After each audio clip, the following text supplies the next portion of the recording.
লঞ্চঘাটে পথ শিশুদের সাথে পবিত্র ঈদ উল ফিতর উপলক্ষে খাবার বিতরণ করেন বাসদ নেত্রী ডাক্তার মনীষা চক্রবর্তী।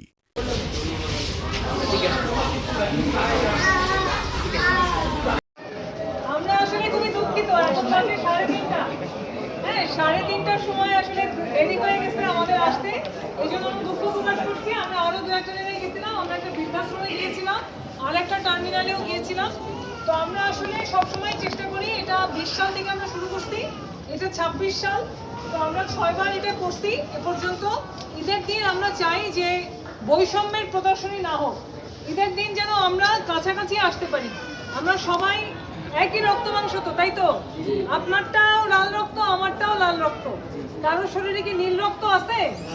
তাহলে মানুষে ভেদাভেদ তৈরি করছে যারা, তারা হচ্ছে মানুষের ভালো চায় না।